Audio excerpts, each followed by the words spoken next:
Bismillahirrahmanirrahim. Assalamualaikum warahmatullahi wabarakatuh.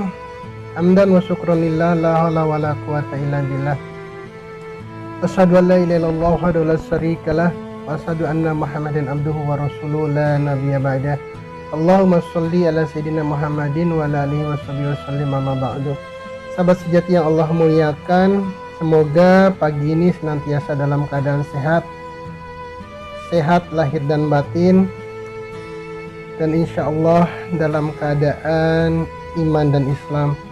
Bagi sahabat sejati yang saat ini tengah diberi nikmat Allah berupa sakit, semoga segera Allah ganti nikmat sakitnya dengan nikmat sehat. Amin amin ya Allah rabbal alamin. Pagi ini saya coba memastikan bagaimana proses googling dan searching di dalamnya. Ketika saya mengetikkan keyword bahagia, maka segera saja Google akan memberikan berbagai literatur, berbagai pilihan, dan hanya dalam tempo 0,38 detik saja jutaan keyword yang terkait dengan bahagia.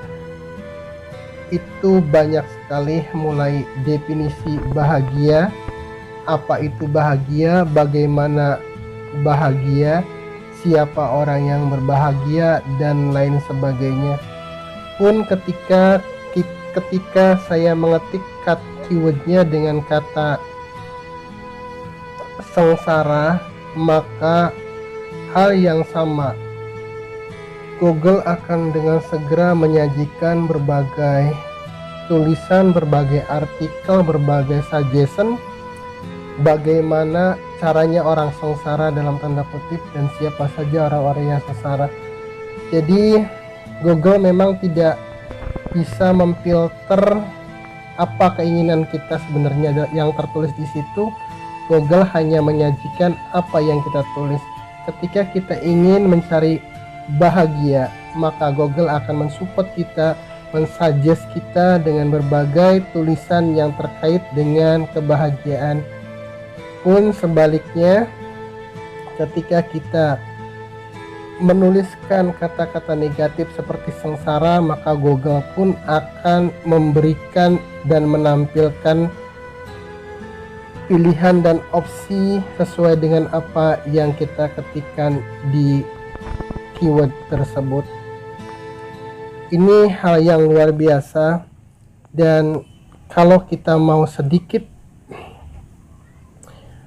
berpikir sejenak, ternyata ada piranti yang jauh lebih hebat dari Google, yang jauh lebih canggih dari search engine manapun yang ada pada diri kita.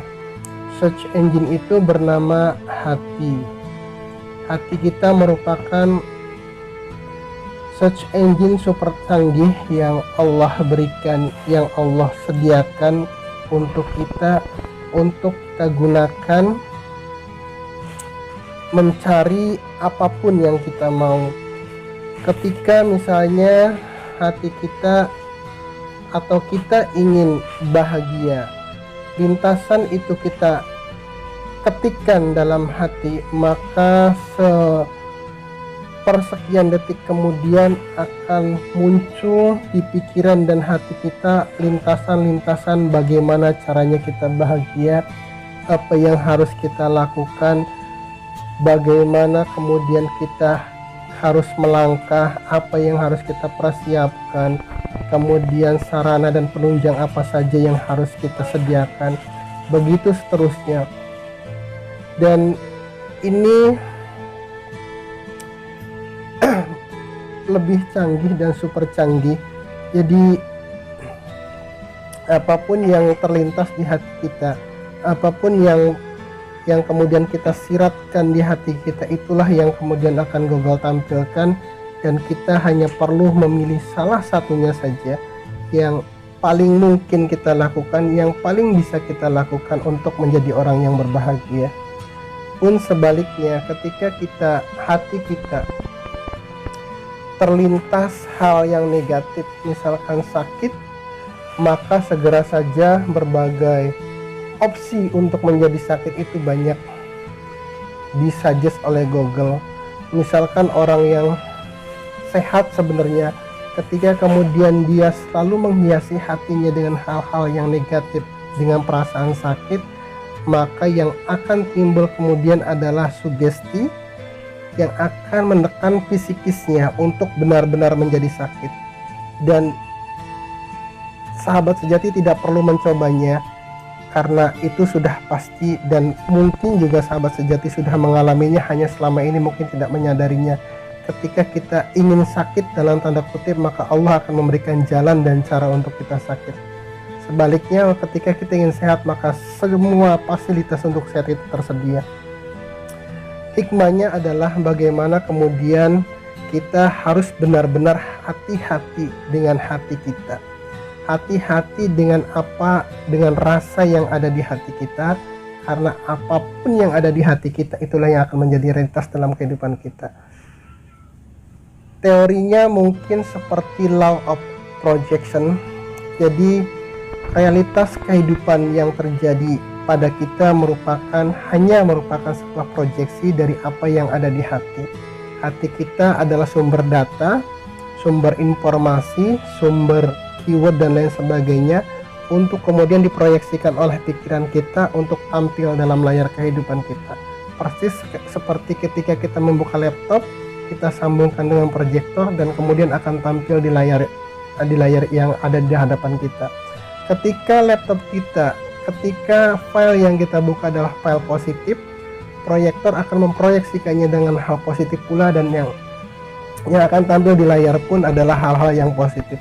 Sebaliknya, ketika kita salah membuka file yang jelek, file yang negatif, maka proyektor tidak punya opsi untuk memilih menampilkan yang lain selain dari apa yang kita ketikkan, dan itu pula lah yang akan terjadi pada layar kehidupan kita. Jadi hati memang sangat hebat, sangat luar biasa dan super canggih.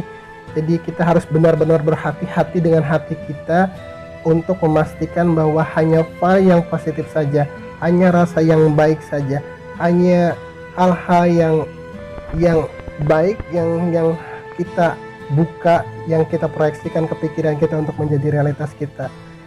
Pertanyaannya pasti bagaimana kemudian kita berlatih untuk menjaga hati kita untuk tetap pada sisi atau pada garis positif.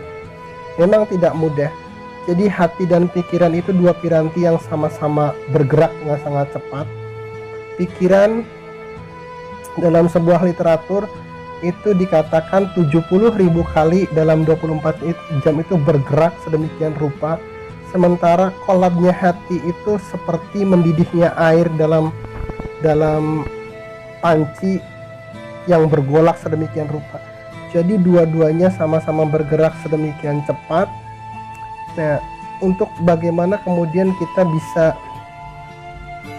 mengerem hampir tidak mungkin karena saking cepatnya, tapi kemudian bagaimana kita bisa mensinkronkan antara hati dan pikiran kita ini agar bisa klop dan kemudian bergerak sama-sama untuk melaju menampilkan layar kehidupan dari realitas yang baik.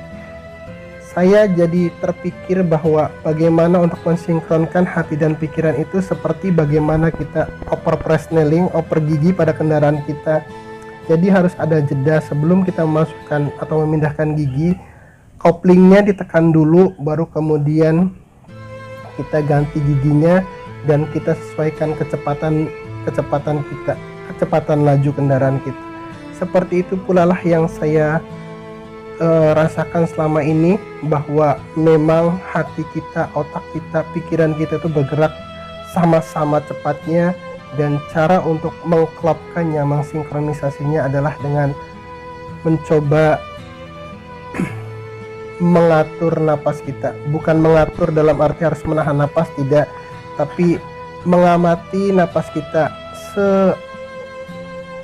sepelan mungkin agar kita kemudian bisa menikmati keluar masuknya napas kita Dan kemudian pada saat tenang inilah kita bisa mensinkronkan kecepatan hati kita, kolabnya hati kita dengan gerak pikiran kita yang 70.000 kali ini. Nah, ketika kita sudah bisa sinkron, maka insya Allah akan terasa nyaman, akan terasa lebih mudah kita bergerak. Dan itu bisa dilatih dengan zikrullah. Semoga kita bisa memfungsikan hati kita, memfungsikan pikiran kita dengan baik.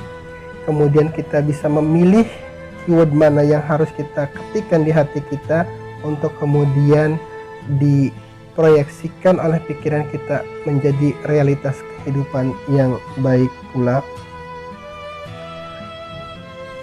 Itu saja yang dapat saya sharing pagi ini. Billahi taufiq wal hidayah. Wassalamualaikum warahmatullahi wabarakatuh.